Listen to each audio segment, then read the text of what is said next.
Again, welcome to my YouTube channel, that is Math with Teens. Our topic for today is the continuation of our last video, and that is the sum and the product of roots of quadratic equations, part 2. Okay guys, on this part, we need to write the quadratic equation in the form ax squared plus bx plus c is equal to 0. The given here are the two roots. The roots are 5 and 9. Yes, we need to get the sum. So 5 plus 9 is 14. And we need to get the product. 5 times 9 is equal to 45.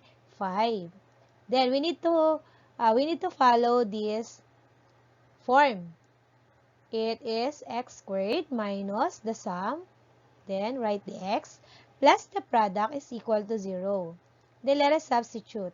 X squared, copy, minus, then get the sum. The sum is 14. Then write x, plus the product is 45 is equal to 0. Then the final answer is x squared minus 14x plus 45 is equal to 0. Yes. Okay, example number 2. Same direction. Write the quadratic equation in the form ax squared plus bx plus c is equal to 0. The roots are negative 3 and 15. So what is the sum? So negative 3 plus 15 is equal to positive 12. The product is negative 3 times 15 is negative 45. Yes. Then let us follow the form. X squared minus the sum, x plus the product is equal to 0. So let us substitute. Bring down x squared minus, then 12x plus negative 45 is equal to 0. And then the final answer is x squared minus 12x minus 45 is equal to 0. That is the equation of the root if the roots are negative 3 and 15. Okay guys, example number 3. Same direction. Write the quadratic equation in the form ax squared plus bx plus c is equal to 0. So, our roots are negative 8 and negative 10. So, find the sum. So, the sum is negative 8 plus negative 10 is equal to negative 18. Correct. And the product, negative 8 times negative 10 is positive 80. Let us follow the format. So, you're going to write x squared, substitute the sum, so minus, then negative 18, x plus 80 is equal to 0. And our final answer is x squared plus 18x plus 80 is equal to 0. And that is our number 3 example. Okay, example number 4. Same direction in the form of ax squared plus bx plus c is equal to 0. Our roots are 3/4 and negative 3. So how do we get the sum? 3/4 plus negative 3. You're going to get the LCD. Our LCD is 4 because it's only one fraction. So you need to get the denominator, and that is 4. So 4 divided by 4 is 1. 1 times 3 is 3. Then, if you don't have the denominator, you directly go to multiply. 4 times negative 3 is negative 12. And then, 3 minus 12 is negative 9 over 4. And that is our sum. How about the product? 3/4 times negative 3, you will multiply only the numerator and the whole number. 3 times negative 3 is negative 9 over 4. And that is our product. Then, let's follow the form. X squared minus the sum x plus the product is equal to 0. Substitute. Bring down x squared minus the sum is negative 9 over 4x plus negative 9 over 4 is the product is equal to 0. Then if you have the denominator here, you need to multiply that in to the LCD. And the LCD is 4. Multiply all the terms in 4. So 4 times x squared is 4x squared. Then 4 times 9 is 36 over 4x.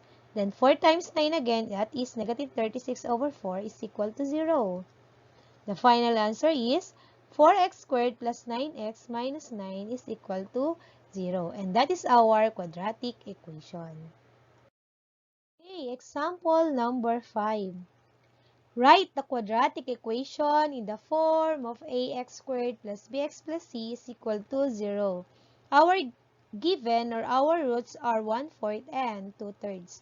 So how can we get the sum? Get the LCD of 4 and 3. So the LCD of 4 and 3 is 12. So we're going to get the numerator now. So 12 divided by 4 is 3 times 1 is 3. 12 divided by 3 is 4 times 2 and that is 8. And 3 plus 8 is equal to 11 over 12 and that is our sum. How about the product?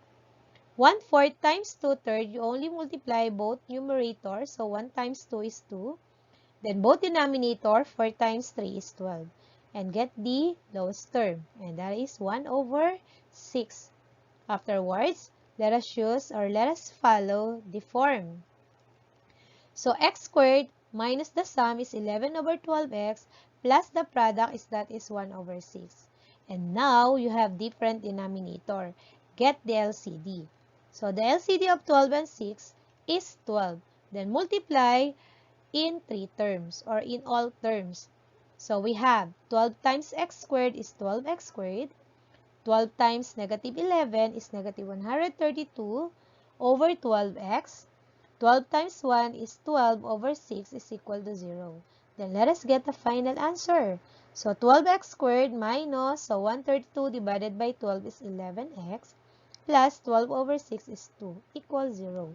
Again, our equation is 12x squared minus 11x plus 2 is equal to 0. And that is our fifth example. Okay. Our sixth example, the given is square root of 3 and negative square root of 3. How do we get the sum? Square root of 3, the coefficient of this, the numerical coefficient is 1. So square root of 3 plus negative square root of 3, unlike sign, so the answer is 0. How do we get the product?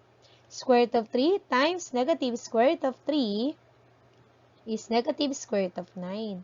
And square root of 9 is 3. So the answer is negative 3. Sum is 0 and the product is negative 3. So we need to substitute on this form. So copy x squared. We don't have the sum or we have a 0, 0x plus the product is negative 3. Our final answer. So eliminate the 0, the middle term. So we have x squared minus 3 is equal to 0. And that is our equation. Number 7. So we have 5 plus square root of 3.